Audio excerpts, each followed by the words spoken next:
The Rippaverse is back again already. I feel like I just reviewed Bloodruth, so they're getting quicker on their books. The Great War of Separation, the next Rippaverse book to be now shipping out. Everyone's getting their books, and I'm already getting another one too. As I'm recording this right now, I'm getting Ira number 2.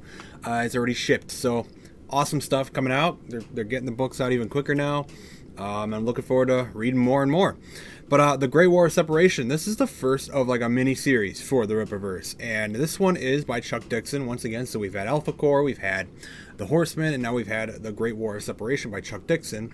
And this one is going to be a mini series again. It's going to be telling a prequel story, a backstory, and it's like set several years back for this book. So this is like the first like true like prequel book to the whole like world of the Rippaverse. And this one is going to be taking place in Texas.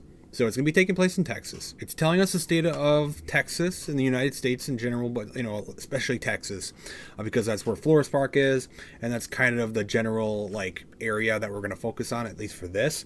And that's what this story seems to be. So, no spoilers, as I usually go for these, but I'll give you my general thoughts on how I felt about the book. And going into this book, I had no idea what to expect, actually, because it's not a character book, really. It's like several different types of characters in this one this time. You're not really focused. Well, you kind of are focused on one. Like, there is kind of like one major focus, if you want to consider it. But there's not really like a singular focus of a group or a character in this book. It's kind of like one just giant story that we're starting to now unfold of what happened with Texas and the United States and all that. And what happened? What is this great war that happened that we don't know much about? And that's kind of what we're getting in this. So it feels very fast-paced.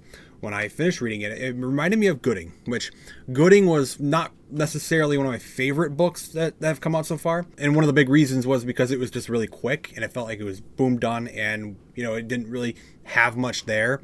I didn't really connect much. In this one, it feels similar, but I think I liked it more.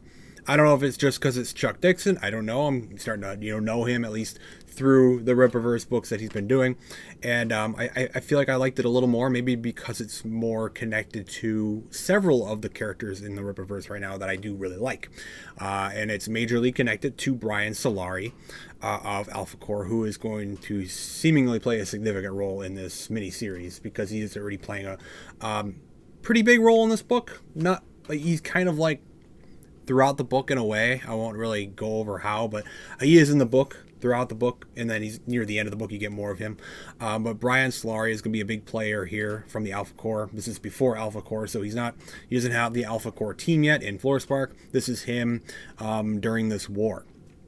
And we also are focusing on obviously Texas in general and just the government there. We're focusing on the United States and what's really happening. And I mean, even in the book, one of the first pages in the book goes over the separations here, the territories or whatever in the United States now of where we're at. And we got several sections of the United States, which it seems like United States is where Texas is. That obviously changes a little bit later in the book. Several different sections here now. So this is a very different United States than we're obviously used to as of right now. So that's kind of the world we've kind of had an idea of, like that's kind of what it is, but we haven't really gone too deep into what it is. This book is going to clearly tell us, at least for Texas, what is happening and why it happened. And as I said, because it's fast-paced, you just don't really connect as deeply to some characters as you would with, say, like you get Isom or you get Bloodruth. Bloodruth, you connect to the character more because you're kind of in her mind almost. You almost like see her personal singular journey. This one is not that way at all. You are getting multiple characters. You're jumping between different characters, plot lines and storylines, and it's all just kind of thrown into there throughout the book. So you're getting Brian Solari stuff. You're getting stuff with a young Isom who is on the cover. His whole family's on the cover. It's not really that much of a spoiler.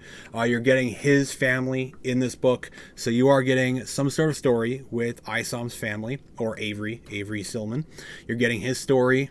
I don't know how much of him will be in it, but someone else in his family is going to be playing a role seemingly in this mini-series for the Great War of Separation. So we're getting bits of his family, which is cool. So we're getting these few characters now that the bigger main characters of Rippaverse. You got Isom, you got Alpha Core with Brian Solari, just the general state of the city and the state that a lot of the Rippaverse has taken place in so far. We don't connect with singular characters all too much, but we're getting a lot of explanation now as to what the world of the Rippaverse looks like and why it is the way that it is. Now, I will say in this book, we do get little moments where you get like similar situations in this book that feel similar to our real world.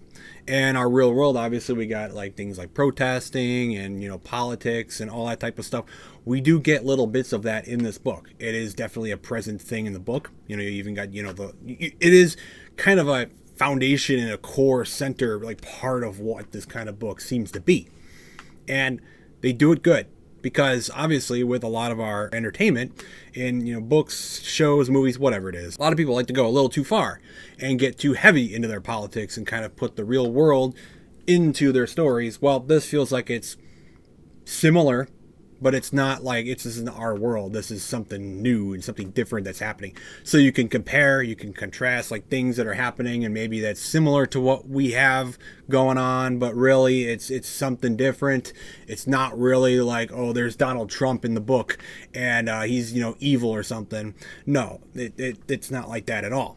So I like that. That is definitely something that was, obviously, I expect that with Rippaverse. I'm not too worried about stuff like that happening in the Rippaverse for sure. But, you know, it is cool to see stories like that aren't, you know, they're just telling stories. They're just telling stories. That's all we really want. And that was good to see. So obviously, Excepts, you know, super powered people, superhero people with powers, they are a big part of Rippaverse. And they don't have a big role in this first book, but they are in it. Obviously, Brian Solari is an Except, but we don't really see like him do much of that yet. So he's really the only significant one really in this first book. But we do get little teases of a few more, you know, within the book. Not much, but it is a good tease for, you know, going forwards in this miniseries and what could be happening, and it's going to be quite interesting. So obviously it's not just going to be like some normal type of battle and war going on.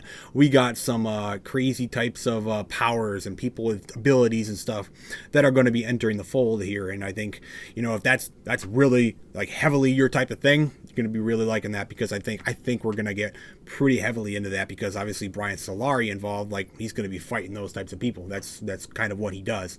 That's what I'm assuming, at least. So we got a big tease of one specific type of Except in this book kind of near the end, and won't spoil nothing, but he seems pretty interesting. That is certainly a power that this guy's got. That is a power that can be used in lots of different ways, and it's it could be really good. So overall, like, this book, it was pretty quick. It's a little smaller than some of the other books that they've released so far, but it's not that, it doesn't feel that small because of just how much is in it already. It definitely is more grand of a story so far than the other books, and I still think I like kind of the more personal, not necessarily personal, but kind of that way, like Isom and Alpha Core and Horseman. Those are kind of where I'm still like having some of my favorite books so far. Horseman and Alpha Core are like my top things still. Those characters, I'm really looking forward to just seeing those stories continue. But this is definitely piquing my interest, and I'm glad that we are getting more explanation now. We're finally discovering what this world looks like more. It's not a total mystery anymore. Now, obviously, there will always be mysteries. There will always be mysteries somewhere out there, things to uncover, things to, you know, see new things. But it feels like now we understand. We got a general understanding of what this Rippaverse world, and at least within around Florespark and Texas, kind of looks like, and what it feels like, and what world these heroes and these super powered people are within. What world is Isom in exactly? And that is, I think, what we're now setting up in this book. And I think it's definitely a very crucial book, even if it's not great, which I think it's fine. I actually like it.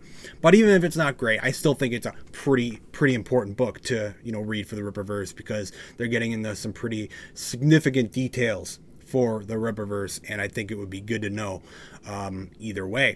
So that is my thoughts on The Great War of Separation #1. I don't know how many issues they're going to do here for this miniseries, but it was definitely a quick but very interesting start, and I think we're going to get into some really cool stuff, especially with Brian Solari and the Accept stuff. That's probably where I'm looking forward to seeing stuff the most, because I don't know how crazy they're going to get with that. Exciting, quick first start, and I'm looking forward to more.